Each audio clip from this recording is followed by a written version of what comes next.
বন্ধুরা, আপনারা তো জানেন যে আমি প্রতিদিন সকালে ছাগলদেরকে চারণভূমিতে নিয়ে যাই এবং তাদেরকে একটার দিকে আমি আমার বাড়িতে নিয়ে আসি। আজকে চারণভূমিতে ছাগল নিয়ে আসার পর দেখলাম যে প্রচণ্ড রোদ উঠেছে, যার কারণে আমি যেই দিকে ছায়া আছে ওই সাইডে আমি আমার এই ছাগলগুলোকে ছেড়ে দেই। এরপর যখন আস্তে আস্তে গরমটা তাদের শরীরে সয়ে যেতে লাগলো, তখন মনে করেন যে রোদ্রের মধ্যে আমি তাদেরকে ছেড়ে দেই। এই চারণভূমিতে একা একা এই ছাগলগুলো রেখে যাওয়া যায় না, কারণ হচ্ছে যে আমাদের এই গ্রামে অনেকগুলো ছাগল কুকুরে কামড়িয়ে মেরে ফেলেছে। এই জন্য ভয় হয় যে টাকা ইনভেস্ট করলাম, কিন্তু যদি এখান থেকে ফলাফল না এসে যদি ছাগলগুলোর কোনো ক্ষয়ক্ষতি হয়ে যায় তাহলে তো আমার পুরো টাকাটাই লসের মধ্যে যাবে। আজকে আমি একজন সফল খামারির বাড়িতে গিয়েছিলাম, নাম হচ্ছে মারুফ ভাই।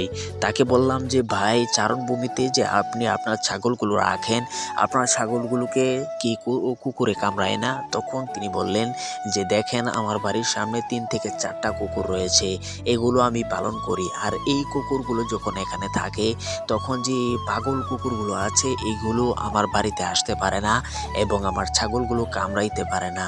আর আমার যে পালিত কুকুরগুলো রয়েছে এইগুলো আমার ছাগলগুলোকে কামড়ায় না, বরঞ্চ দেখে রাখে।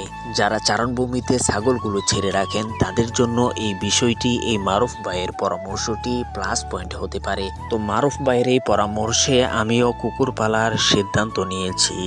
আপনারা এই টেকনিকটি অবলম্বন করতে পারেন, তবে সতর্ক থাকবেন কুকুর যেন বাড়ির ভিতরে প্রবেশ না করে।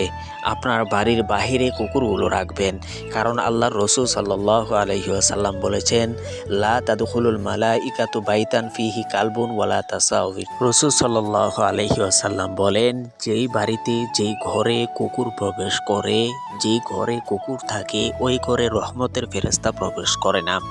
এই জন্য বলবো যে আপনারা উপকারের জন্য যেহেতু কুকুর পালবেন, কুকুরগুলো বাহিরে রাখবেন। ডিজিটাল কৃষি খামার চ্যানেল কৃষি জগতে দৃষ্টান্ত স্থাপনকারী এক অনন্য পরিবারের নাম কারি রমজান আলী পরিচালিত, মোহাম্মদ আবু বকর সিদ্দিক প্রতিষ্ঠিত ইউটিউব জগতে আলোড়ন সৃষ্টিকারী ইউটিউব চ্যানেল ডিজিটাল কৃষি খামার আলো ছড়িয়ে যাচ্ছে বিশ্ব